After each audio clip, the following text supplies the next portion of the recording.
네, 안녕하세요. 고릴라 편집실입니다. 오늘은요, 자막 넣는 거에 대해서 설명을 드려볼게요. 여러분들이 이런 영상을 볼 때 군데군데 자막들이 들어가 있고 이렇게 데코레이션들이 돼 있으면 영상이 전체적으로 조금 생기가 있어지고 그 다음에 정보 전달력 또한 극대화 시켜줄 수가 있거든요. 그래서 자막이 영상에서 차지하는 비중이 상당히 있습니다. 그래서 오늘은 팝컷에서 자막을 집어넣는 기능이 어디에 붙어 있고 어떠한 원리로 작동이 되는지까지 자막에 대한 모든 것을 알려드리도록 하겠습니다. 그러면은 시작하시죠. 이번 강의 도입 부분 작업 중인 파일인데요. 지금 보시면 앞부분에 4개의 2D 자막이 있고요. 요거는 공간감으로 날라드는 3D 자막이에요. 이렇게 2D, 3D 자막들을 다 팝컷에서 작업하는 겁니다. 자막 옵션 창이 어디에 있는지부터 한번 살펴볼게요. 팝컷 좌상단에 버튼이 3개가 있는데요. T자 버튼을 누르시면요, 이렇게 타이틀이 있고, 요건 일종의 폴더 개념이라고 보시면 돼요. 3D라는 폴더에 2, 4, 6, 8개의 자막 효과가 들어가 있는 거고요. 그 다음 3D 시네마에는 4개의 자막 효과들이 들어가 있고요. 그래서 빌드 인아웃, 범퍼, 오프너, 그 다음에 크레딧, 커스텀, 엘리먼츠, 로어, 서드, 요렇게 기본적으로 제공되는 자막 효과들이고요. 그 다음에 요 M 타이틀 블록버스터 팩부터 요 밑에까지 픽셀 필름 스튜디오 여기까지는 제가 유료로 설치를 한 자막들이에요. 그러면은 기본 자막을 가지고 어떻게 디자인을 입히는지 원리를 설명을 드릴게요. 자, 팝컷에서 가장 기본 자막은 빌드 인아웃에 있는 이 커스텀이라는 거예요. 이걸 한번 끌어다 놓고요. 내가 원하는 텍스트로 바꿔야 되겠죠. 이 재생창에서 자막 글자를 클릭을 해서 선택하시고 우측에 인스펙터 창에서 이 부분에서 글자를 바꿔줄 수 있습니다. 팝컷, 자막, 디자인 이런 식으로 글자를 넣는다고 한번 가정해 볼게요. 이렇게 하고 그 밑에 보면 폰트라고 있잖아요. 여기서 서체와 그 다음에 스타일 뭐 이런 거를 줄 수가 있어요. 여기 통째로 줘도 되고요. 아니면은 팝컷 자막 요것만 약간 두꺼운 채로 줄 수도 있죠. 그 다음에 디자인을 좀 얇은 걸로 갈까요? 조금 더 얇은 걸 이걸로 해서 이런 식으로 강약을 줄 수도 있습니다. 자, 그 다음에 폰트 사이즈는 여기서 레버를 움직여서 이런 식으로 키울 수도 있고요. 아니면 그 옆에 숫자를 마우스를 클릭한 상태에서 위아래로 움직이셔도 크기를 조절할 수가 있습니다. 그 다음에 얼라인먼트 요거는 2줄로 제가 만들어 놓고 설명을 드릴게요. 이렇게 해놓고 요거를 선택을 하신 다음에 좌측 정렬, 센터, 우측 정렬 뭐 이런 거죠. 그 다음에 라인 스페이싱 요거는 줄 간격 늘렸다 줄였다 레버를 좌우로 돌려도 되고 숫자를 누른 상태에서 위아래로 움직여도 되고 그 다음에 트래킹은 요거는 자간입니다. 요것도 이런 식으로 포지션 요거는 위치인데요. X축은 좌우 Y축은 위아래 Z축은 3D 자막일 때 뎁스라고 해서 깊이감을 조절해 주는 겁니다. 근데 요거는 위치는 그냥 재생창에서 자막 틀을 잡고 마우스로 움직이면 알아서 움직여지거든요. 그래서 굳이 여기서 안 하셔도 되고 로테이션 요거는 회전인데 요것도 XYZ 나눠서 회전을 할 수가 있고요. 그 다음에 스케일 이것은 자막 크기인데요. 이것도 여기서 폰트 바꿀 때 서체 바꾸면서 해서 다 이쪽에서 조정을 주로 많이 합니다. 야, 그리고 그 밑으로 더 내려가면은 또 5개의 옵션들이 추가적으로 더 있습니다. 3D 텍스트, 페이스, 아웃라인, 글로우, 드롭 섀도우. 3D 텍스트는 지금은 2D 자막이잖아요. 요거를 선택을 하시면 3D 자막으로 바뀌면서 세부 항목이 뜨는데 요거는 영상 뒷부분에서 다시 설명을 드릴게요. 다음은 페이스인데요. 2D 자막 색깔 바꾸는 곳입니다. 우측에 쇼를 클릭하면 컬러 박스가 뜨고요. 컬러 박스에서 아까처럼 색깔을 조절해주면 이렇게 색상이 바뀐다는 거. 밑에 보면 아웃라인이 있죠. 아웃라인 요 박스 표시하시고 쇼를 누르면요 이렇게 또 다시 옵션 창이 뜹니다. 이 아웃라인은 외곽선입니다. 글자의 외곽선. 컬러 디폴트가 빨간색인데요. 요거를 예를 들어서 사이언으로 해주시고요. 그럼 살짝 보이잖아요. 지금 좀 더 확실하게 주려면 외곽선 두께를 좀 키워주시면 이런 식으로 커지는 거죠. 그래서 보통 유튜버 썸네일에 자막 넣을 때 잘 보이게 하기 위해서 이런 것들을 많이 넣습니다. 예를 들어서 뭐 이런 식으로 가든가 이런 식으로 바꿔줄 수가 있습니다. 그리고 요거 없애면은 효과를 바로 빼줄 수 있고요. 하이드 누르면 옵션 창을 닫는 겁니다. 그 다음에 글로우는 요것도 각구 표시 선택해주고 쇼를 누르면 이렇게 효과창이 트는데요. 지금 이 각구 표시를 눌러주는 것만으로도 기본 효과가 먹힙니다. 레디우스를 키우면 이렇게 또렷해지고요. 그 다음에 블러를 매기면 이 빛나는 효과가 커지죠. 이런 식으로 블러를 줄이고 늘리고 레디우스를 줄이고 늘리고 이래서 조정을 해줄 수 있다는 거. 이것도 효과 빼고요. 자, 그리고 하이드 눌러서 지우고 마지막으로 드롭 섀도우예요. 드롭 섀도우도 쇼를 눌러 볼게요. 드롭 섀도우는 그림자거든요. 그래서 보통 기본이 블랙 컬러가 설정이 되어 있고요. 오페시티 투명도는 75%, 그 다음에 디스턴스가 5, 이거는 그림자의 거리예요. 근데 지금 배경이 블랙이라 드롭 섀도우를 먹였는데도 지금 보이지가 않습니다. 자, 배경은 어디서 까느냐? 자, 이 타이틀을 밑으로 쭉 가면 요 제너레이터라고 있어요. 그 제너레이터에서 밑에 쪽에 보면 솔리드라는 데가 있거든요. 그래서 솔리드에서 뭐 파스텔을 넣고 얘를 올려 버리면 이제 섀도우 먹인 게 보이죠? 드롭 섀도우 빼고 드롭 섀도우 넣고 이런 식으로 효과가 먹는다는 거. 옵션 창에서 디스턴스를 키워볼까요? 키우면은 그림자가 점점점 멀어지는 거죠. 멀어지고 가까워지고, 그 다음에 그림자가 끝선이 되게 좀 날카롭잖아요. 부자연스러운데 요거를 블러를 좀 매기면 약간 경계선이 뽀얘지면서 조금 더 자연스러운 그림자 효과가 들어갑니다. 그 다음에 앵글은 요 그림자의 각도예요. 그래서 어느 쪽에서 비춰지는지 본인이 원하는 각도로 설정을 해줄 수가 있는 거죠. 아시겠죠? 이번에는 3D 자막을 한번 볼게요. 약간 임팩트 있는 뭔가를 줄 때 좀 자주 사용하는 건데 플레이를 시켜 볼게요. 이런 식으로 이런 자막을 쓸 때는 추가적으로 뭘 써야 되냐면 이 날라드는 효과음. 자, 보세요. 다시 이런 효과음이 같이 들어가주면 훨씬 더 완성도를 높일 수가 있겠죠. 자, 그럼 이 3D 자막 다듬어 볼게요. 재생창에서 자막 틀을 클릭해서 선택해주고 우측에서 팝컷 자막 디자인 이런 식으로 글자를 바꿔줄 수 있고요. 요번엔 영문으로 해볼까요? TEXT DESIGN 텍스트 디자인이라고 바꿔볼게요. 그리고 플레이를 시켜보겠습니다. 이런 식으로 알아서 지가 3D 날라드는 애니메이션이 되어 있습니다. 참 쉽죠? 그리고 이쪽 기본 옵션들은 아까 2D 자막할 때랑 동일한 원리고요.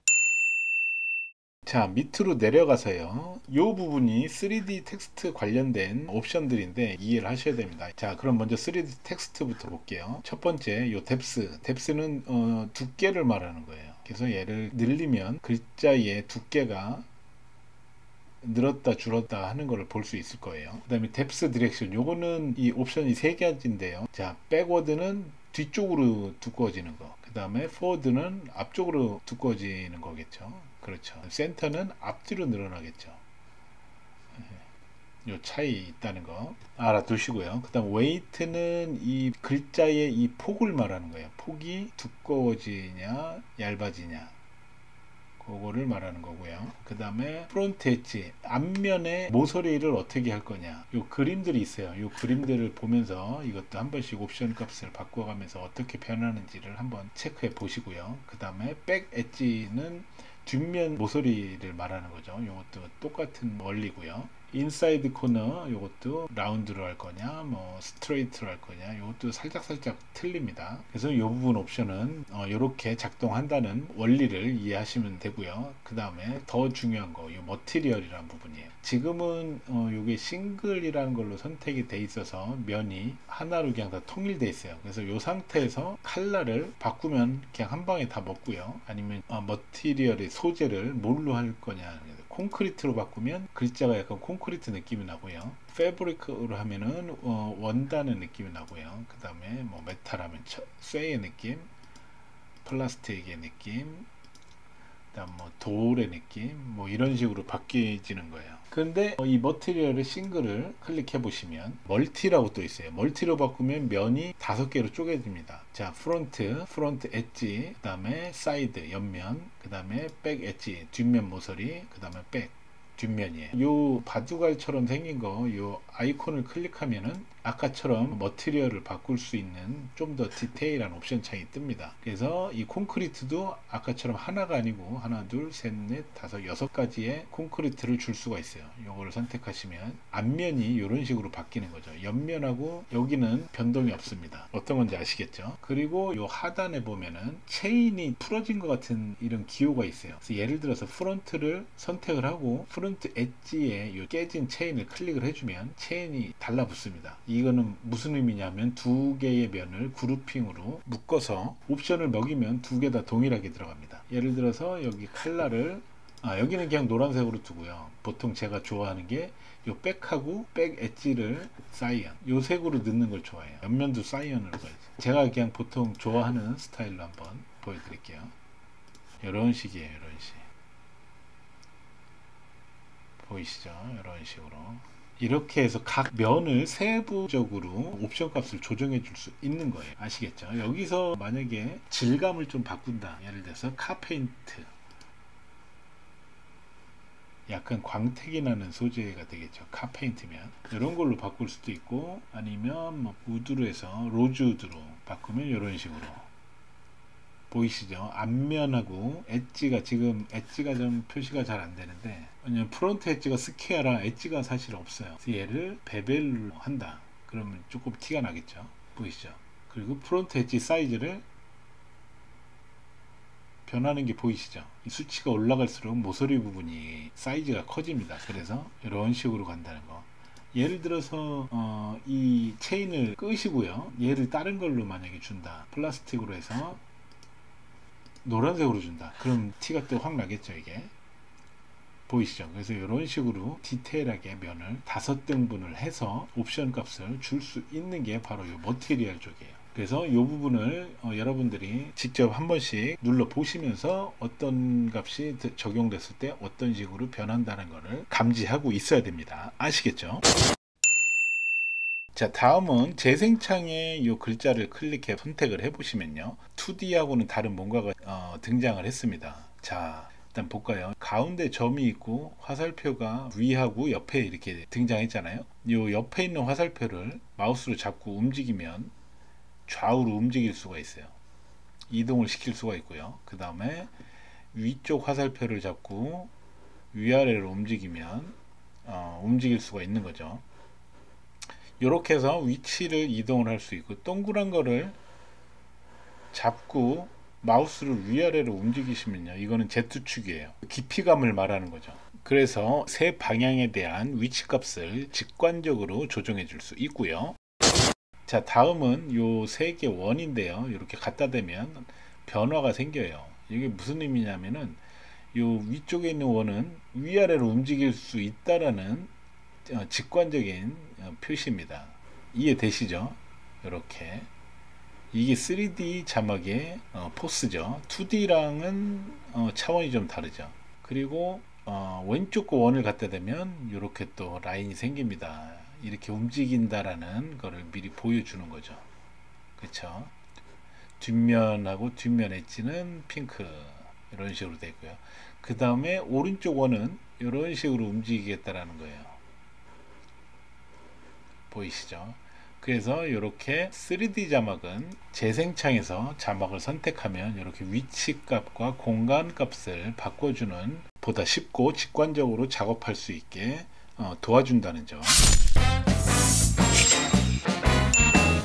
자, 또 다른 거 하나만 한번 살펴볼게요. 여러분들한테 도움이 될 만한 게 뭐가 있을까? 범퍼 오프너 요쪽을 보시면요, 조금 더 디테일하고 복잡한 애니메이션 되어져 있는 그런 자막들이 있어요. 범퍼 오프너 이런 거는 뭐냐면은 약간 브릿지 같은 느낌? 목차나 아니면 영상 줄거리와 영상 줄거리 사이에 약간 완충작용 역할을 해주는 그런 자막 애니메이션들을 말하는 거예요. 그래서 자동차의 범퍼가 이렇게 완충 역할을 해주는 거잖아요. 그러니까 이 영상 편집에서도 범퍼라고 하는 게 약간 그런 역할이에요. 잉크가 번져나가는 이런 느낌의 프리셋 애니메이션 자막도 있고요. 요거는 그냥 땡겨 놓고 여기는 아무것도 없잖아요. 이거는 맨 끝에 이렇게 자막이 있네요. 화면에서 얘를 클릭을 하면 요거를 바꿀 수가 있어요. 그래서 타이틀에서 고릴라, 그 다음에 서브 타이틀 선택하고 최감독, 이런 식으로 바꿔줄 수가 있는 거고요. 나머지는 다 칼라니 뭐 이런 거 다 똑같고요. 자, 그리고 마지막으로 하나만 더 볼게요. 여러분들이 요 스타일도 원리를 알고 계셔야 되는데요. 가운데 화살표 박스가 있습니다. 이 화살표 박스가 의미하는 거는 이 박스 안에 클릭 한 번만으로 영상이든 사진이든 소스를 집어넣을 수 있다라는 의미예요. 이 사각형 박스는 어디서 하냐? 첫 번째 T자라고 써있는 T자를 눌러 보시면은 여기도 사각형 박스가 보이죠. 여기를 누르는 순간 화면이 두 개로 나뉩니다. 좌측과 우측이 나는데 좌측은 원본 소스 창이고 우측은 그 소스가 적용됐을 때 어떻게 보여질지를 알려주는 창이에요. 그럼 소스를 뭘 넣을지 한번 소스 창으로 넘어가서 소스 창에서 원하는 소스를 선택하고 적용 버튼 클릭. 그럼 끝납니다. 완전 쉽죠? 얘를 바꾸고 싶다 그러면은 그림 들어간 소스 옆에 X 표시 있잖아요. 얘를 눌러주시면 여기 없어집니다. 그리고 다시 화살표 박스 눌러주시고 예를 들어서 요거를 클릭하면 적용된 모습을 프리뷰로 볼 수 있고요. 얘를 바꾼다. 얘를 바꾼다. 얘를 바꾼다. 이런 식으로 보여지는 겁니다. 그리고 어플라이를 하면 적용이 되는 거죠. 자, 이것도 마찬가지로 자막이 날라들 때 이런 식으로 날라드는 사운드 효과를 같이 넣어주시면 조금 더 완성도가 올라갑니다. 아시겠죠? 네, 어떠셨나요? 지금까지 자막에 대한 모든 것을 알아보았습니다. 여러분들이 팝컷에서 영상 편집할 때 오늘 강의한 내용들을 잘 숙지하고 기억을 해두셨다가 적재적소에 알맞은 자막 그리고 데코레이션 응용까지 해서 멋진 영상물을 만드는데 도움이 되었으면 좋겠습니다. 자, 그럼 다음 시간에 좀 더 알찬 내용으로 돌아오도록 할게요. 궁금한 사항이 있으면 언제든지 댓글 남겨주세요. 아시겠죠? 자, 그럼 다음에 또 봐요.